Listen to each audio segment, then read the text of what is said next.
Hello everyone, I hope you are doing great. तो हम कर रहे थे मॉनेटरी पॉलिसी के टूल्स या आरबीआई के टूल्स, जिसके थ्रू आरबीआई इकोनॉमी में मनी सप्लाई को कंट्रोल करती है या कमर्शियल बैंक के क्रेडिट क्रिएशन को कंट्रोल करती है। तो उसमें हम क्वांटिटेटिव क्रेडिट कंट्रोल्स कर रहे थे, जिसमें हमने बैंक रेट और रेपो रेट के बारे में डिस्कस किया था। तो आज की क्लास में हम बैंक रेट, रेपो रेट या रिवर्स रेपो रेट के बारे में डिटेल में डिस्कस करेंगे। तो अगर आपने चैनल को सब्सक्राइब नहीं किया है तो कर लीजिए, क्योंकि ये एसएससी के जितने भी एग्जाम्स होते हैं उसकी ये सीरीज स्टार्ट हो रही है। तो I will try to cover all the portions of economics, है ना। इन सारे एग्जाम्स में जितना भी इकोनॉमिक्स का पोर्शन आता है वो मैं कवर करने की कोशिश करती हूँ। तो शुरू करते हैं। तो हमने पढ़ा था बैंक रेट और रेपो रेट के बारे में। तो जिस तरीके से एक आम इंसान को, एक इंडिविजुअल को पैसों की रिक्वायरमेंट होती है, तो हम क्या करते हैं, बैंक जाते हैं, कमर्शियल बैंक के पास जाते हैं और वहां से हम लोन लेते हैं।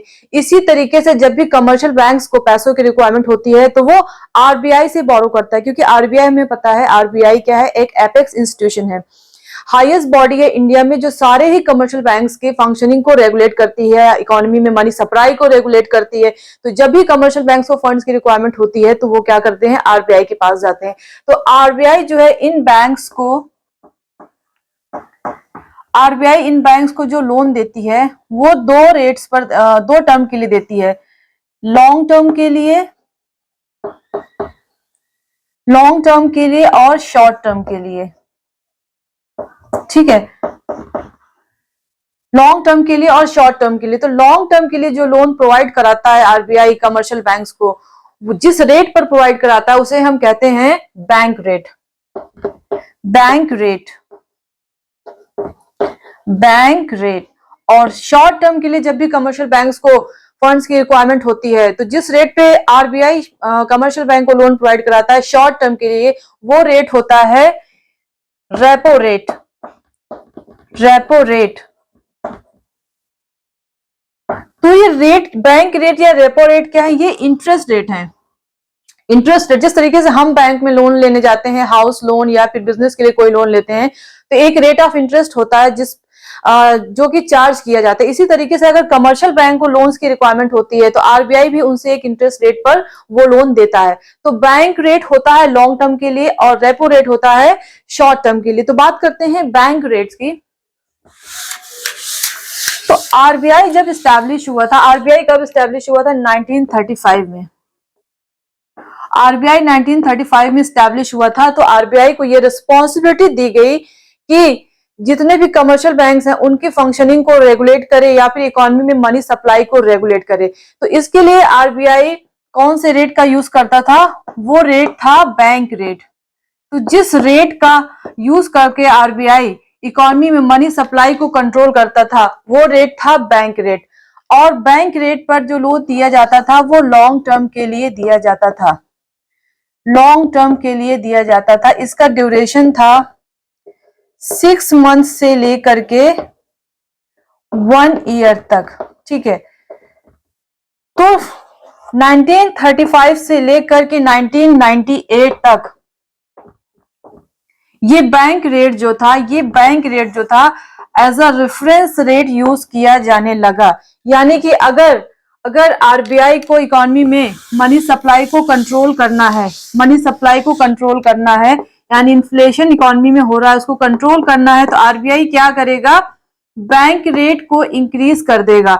अगर आरबीआई बैंक रेट को इंक्रीज कर देगा तो कमर्शियल बैंक्स को जो लोन मिलेगा, कमर्शियल बैंक्स को जो लोन मिलेगा वो हायर रेट पे मिलेगा। जब कमर्शियल बैंक्स को लोन हायर रेट पे मिलेगा तो कमर्शियल बैंक्स क्या करेंगे, अपने कस्टमर्स को या बिजनेसमैन को भी लोन जो है वो हायर रेट पे प्रोवाइड कराएंगे। इससे क्या होगा, इकोनॉमी में वो डिस्करेज हो जाएंगे और इकोनॉमी में मनी सप्लाई रिड्यूस हो जाएगी और इन्फ्लेशन को कर्व किया जा सकता था। तो इस तरीके से बैंक रेट जो है आरबीआई यूज करता था मनी सप्लाई को या इन्फ्लेशन को कंट्रोल करने के लिए इकोनॉमी में। लेकिन 1998 में एक कमिटी आती है, नरसिम्हम कमिटी। नरसिम्हम कमिटी आती है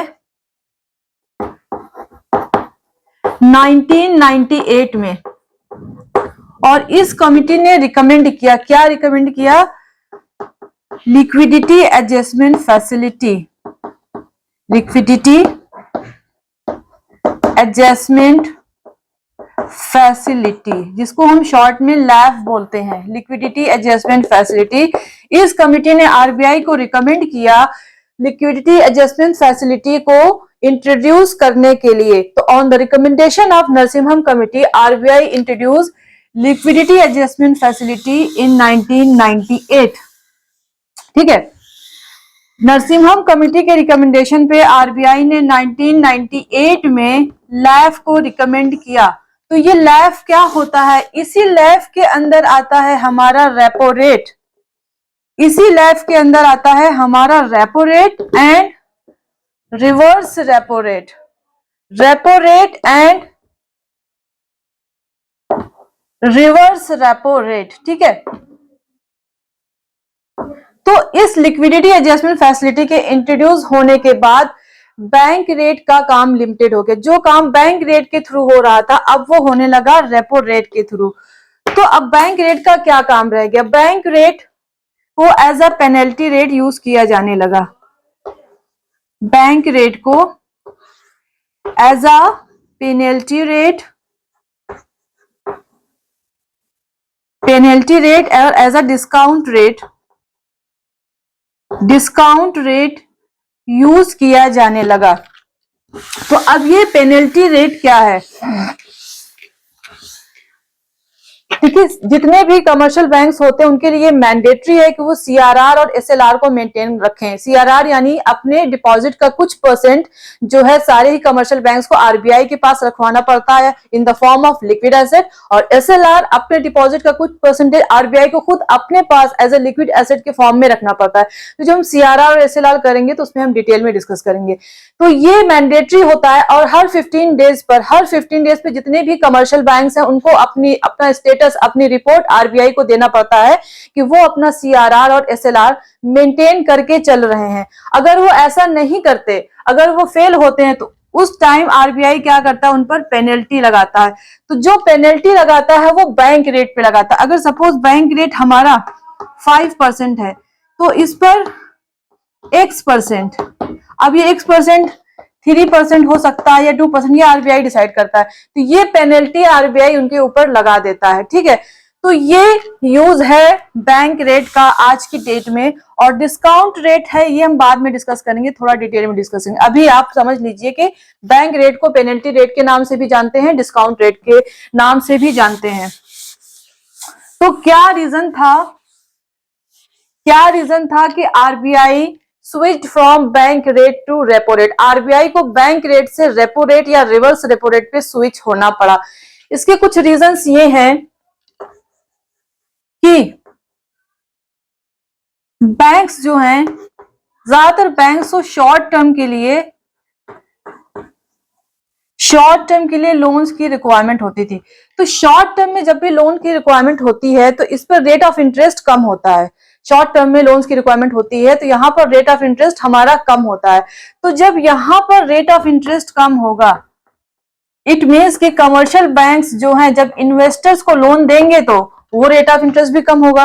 तो कमर्शियल बैंक्स जो प्रिफर करते थे वो शॉर्ट टर्म लोन ज्यादा प्रिफर कर रहे थे। ठीक है, इसलिए आरबीआई ने शॉर्ट टर्म लोन को प्रिफर किया, यानी कि रेपो रेट को प्रिफर किया। ठीक, और यहां पर रेट ऑफ इंटरेस्ट कम क्यों होता है? इसका रीजन क्या है? अगर हम बैंक रेट की बात करें, बैंक रेट में हमने पढ़ा था कि बैंक रेट का रेट ऑफ इंटरेस्ट जो होता है, रेट ऑफ इंटरेस्ट थोड़ा हायर होता है as compare to the repo rate. Repo rate के कंपैरिजन में बैंक रेट का रेट ऑफ इंटरेस्ट हाई होता है। क्यों होता है? इसके रीजन क्या हैं? एक तो पहला रीजन इसका ये है कि बैंक रेट पर जो लोन दिया जाता है, जब भी आरबीआई कमर्शियल बैंक्स को बैंक रेट पर जब भी लोन देते हैं तो विदाउट कोलैटरल देते हैं, यानी कि वहां पर किसी सिक्योरिटी की जरूरत नहीं होती है। विदाउट कोलैटरल, और we can say government security. अच्छा, ऐसा क्यों है? सिक्योरिटी क्यों रखवानी पड़ती है? अगर हम बैंक कमर्शियल बैंक्स के पास जाते हैं कुछ लोन लेने के लिए, तो कमर्शियल बैंक जितने अमाउंट का हमें लोन चाहिए होता है उतने अमाउंट का कमर्शियल बैंक पहले सिक्योरिटी हमसे लेता है, उसके बाद वो हमें लोन प्रोवाइड करता है। इसी तरीके से जब कमर्शियल बैंक आरबीआई के पास लोन के लिए जाते हैं तो आरबीआई भी यही करता है कि पहले उतने अमाउंट का वो सिक्योरिटी उनसे लेता है, उसके बाद वो उन्हें लोन प्रोवाइड कराता है, राइट। तो इसलिए एक तो ये विदाउट कोलेटरल होता है यानी विदाउट सिक्योरिटी होता है, दूसरा पॉइंट ये है कि लॉन्ग टर्म के लिए होता था, लॉन्ग टर्म के लिए होता था, इसलिए इसका रेट ऑफ इंटरेस्ट ज्यादा होता था, क्योंकि आरबीआई के लिए क्या था, ये एक रिस्की होता था बैंक्स को लोन देना, क्योंकि एक तो ये लॉन्ग टर्म के लिए प्लस इस पे कोई सिक्योरिटी भी नहीं है, इसलिए इस पे रेट ऑफ इंटरेस्ट हाई होता था। वहीं पे अगर हम रेपो रेट की बात करें, रेपो रेट की बात करें तो हमें पता है कि रेपो रेट में कोलेटरल यूज होता है, यानी कि सिक्योरिटी के बेसिस पर कमर्शियल बैंक्स को लोन प्रोवाइड कराया जाता था या लोन प्रोवाइड कराया जाता है रेपो रेट में, इसलिए इसका रेट ऑफ इंटरेस्ट कम होता है। Getting my point? यहां तक क्लियर है? तो ये तो था बैंक रेट और रेपो रेट के बारे में। अब बात करते हैं कि किस तरीके से रेपो रेट ऑपरेट होता है, किस तरीके से रेपो रेट में काम होता है। तो सपोज ये हमारा आरबीआई, और आरबीआई किसी कमर्शियल बैंक को लोन प्रोवाइड करा रहा है, कोई एक कमर्शियल बैंक है हमारा, ठीक है, मान लेते हैं पीएनबी। तो पीएनबी को रेपो रेट पे लोन प्रोवाइड करा रहा है आरबीआई। तो इसके बदले में पीएनबी क्या करेगा, कुछ गवर्नमेंट सिक्योरिटीज रखवाएगा आरबीआई के पास। यहां पर सिक्योरिटीज रखवाने का मतलब ये कि जो गवर्नमेंट सिक्योरिटीज होती, कमर्शियल बैंक्स आरबीआई को सेल करते हैं with the promise to repurchase it, यानी कि एक प्री डिटरमिन्ड रेट और डेट होता है, एक एग्रीमेंट बनाया जाता है कि अच्छा अभी आप सिक्योरिटीज को सेल कीजिए, इसके बदले में इतना लोन लीजिए, आफ्टर सम टाइम ओवरनाइट या फिर आगे चल करके भी हम बताएंगे कि ये एक्सटेंड हो गया ये पीरियड, तो एक एग्रीमेंट होता है कि इस डेट पे इस रेट पे आपको ये सिक्योरिटीज आप रीपरचेज कर सकते हैं। तो इसीलिए इसको रीपरचेज एग्रीमेंट भी कहते हैं, रीपरचेज एग्रीमेंट, राइट। क्योंकि इसमें रीपरचेज ऑप्शन होता है इसलिए इसको रीपरचेज एग्रीमेंट कहते हैं, या शॉर्ट में हम इसको कहते हैं रेपो। ये रेपो वर्ड कहां से आया? रीपरचेज ऑपरेशन से ही ये रेपो वर्ड आया है, ठीक है। तो इस तरीके से आरबीआई जो है कमर्शियल बैंक को लोन प्रोवाइड कराता है, यानी कि गवर्नमेंट सिक्योरिटीज रखता है या परचेज करता है, और कमर्शियल बैंक सेल करते हैं वो गवर्नमेंट सिक्योरिटीज आरबीआई को, और एक डेट डिसाइड होता है कि इस डेट पे जब भी आप वो लोन का अमाउंट वापस करेंगे तो वो सिक्योरिटीज आप रीपरचेज कर सकते हैं। तो ये डिस्काउंटेड रेट पर होता है। किस रेट पर होता है? डिस्काउंटेड रेट पर। वो क्या होता है? अगर हमारा रेपो रेट 5% है, रेपो रेट अगर हमारा 5% है और कमर्शियल बैंक को लोन चाहिए, हमारा कमर्शियल बैंक है यहां पर पीएनबी यानी पंजाब नेशनल बैंक को लोन चाहिए, मान लेते हैं 100 रुपीज, छोटी फिगर लेके चलते हैं इजी होगा आपके लिए।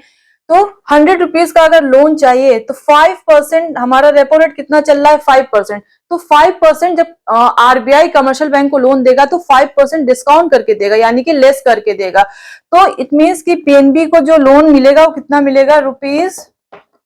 ₹95। और जब पीएनबी ये लोन वापस करेगा, रिटर्न करेगा, जब ये लोन रिटर्न करेगा तो 95 नहीं करेगा, वो 100 रुपीज करेगा। तो ये 5 रुपीज क्या है? यही है हमारा रेपो रेट। 5% का इंटरेस्ट है, ठीक है, ये इंटरेस्ट कैलकुलेट किया जाएगा, 5% का इंटरेस्ट है, तो ये 5% क्या है? ये इतना आरबीआई को प्रॉफिट हो रहा है, ठीक है। तो जब कमर्शियल बैंक रिटर्न करेगा तो 5% इंटरेस्ट लग जाएगा। अब वो 95 रुपीज नहीं रिटर्न करे, कितना रिटर्न करेगा? 100 रुपीज, ठीक है। Getting my point? ये होता है रेपो रेट। आई होप ये आपको क्लियर हो रहा होगा। अब बात करते हैं रिवर्स रेपो रेट की। हमने भी बात की लिक्विडिटी एडजस्टमेंट फैसिलिटी की ना, उसमें हमने रेपो रेट की बात किया। अब बात करते हैं रिवर्स रेपो रेट की। अब ये रिवर्स रेपो रेट क्या है? Reverse repo rate. मान लेते हैं अब आरबीआई को फंड्स की रिक्वायरमेंट है, तो आरबीआई पीएनबी से क्या करेगा, मनी बोरो करेगा।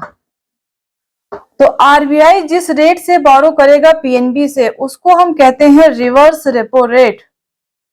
Reverse repo rate.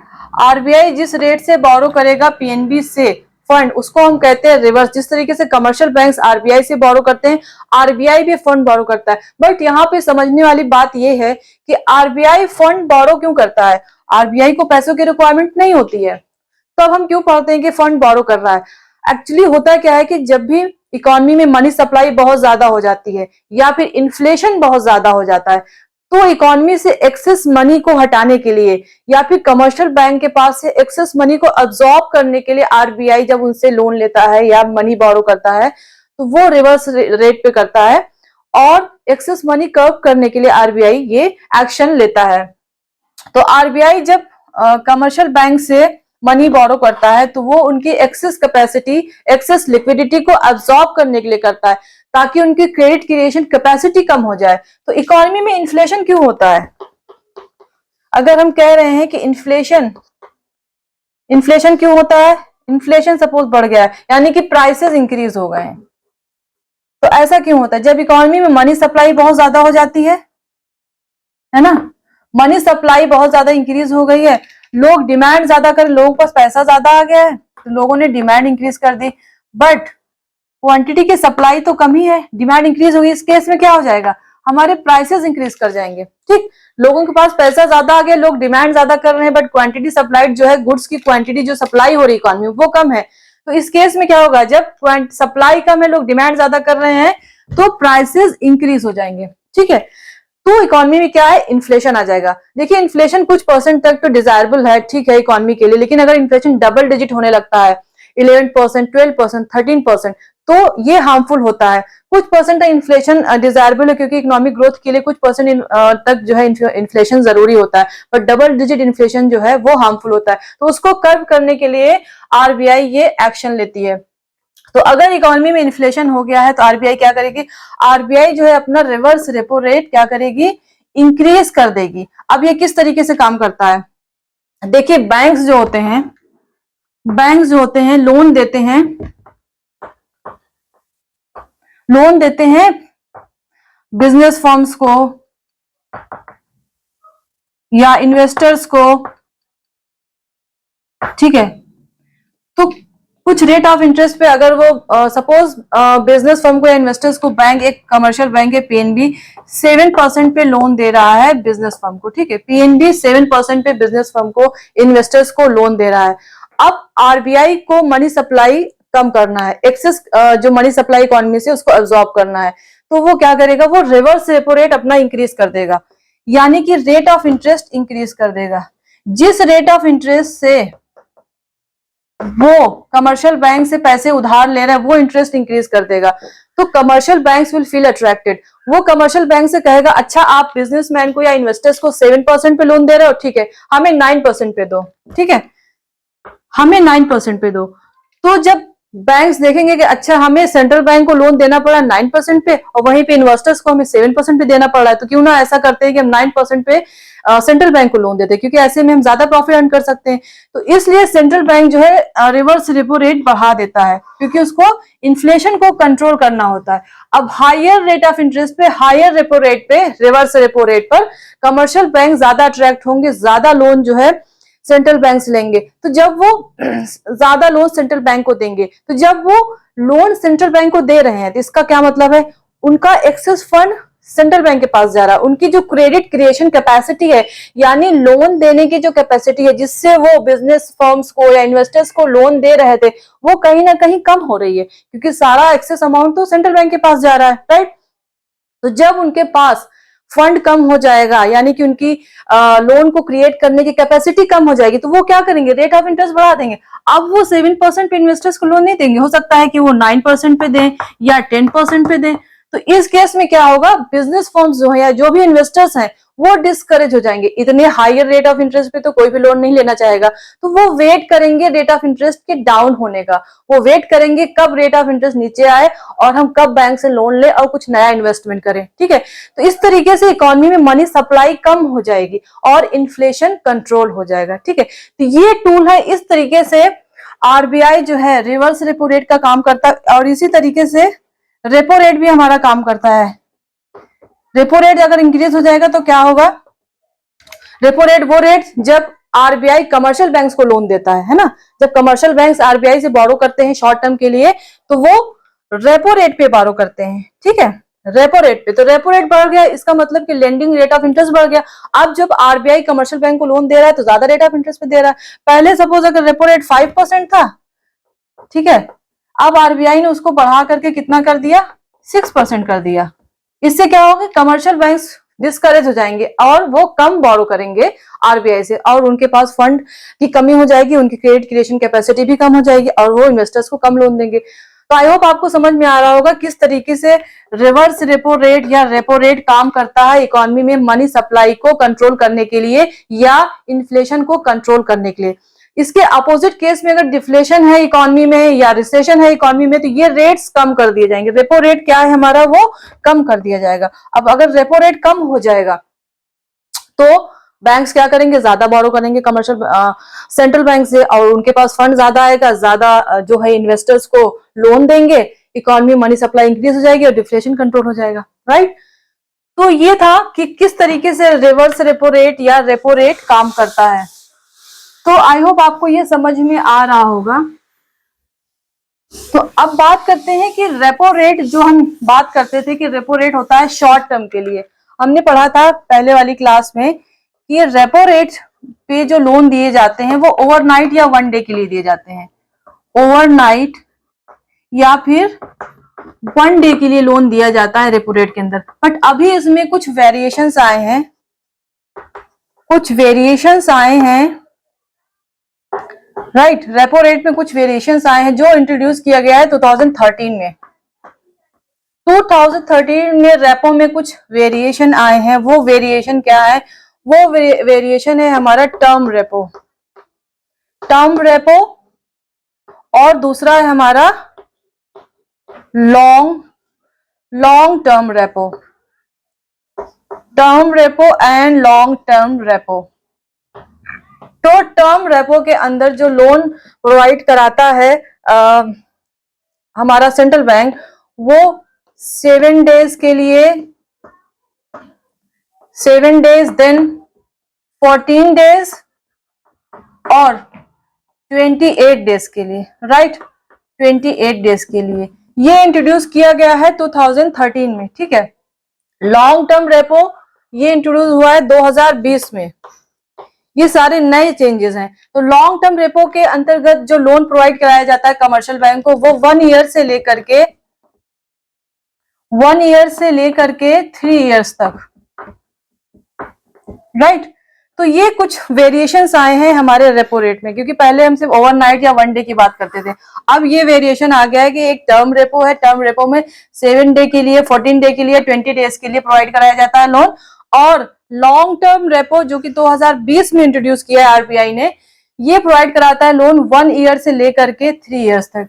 राइट, तो that's all about the bank rate, repo rate and reverse repo rate. I hope आपको समझ में आया होगा। तो नेक्स्ट क्लास में हम डिस्कस करेंगे कैश रिजर्व रेशियो और स्ट्रेटेजी लिक्विडिटी रेशियो के बारे में। So that's all for today, thank you very much.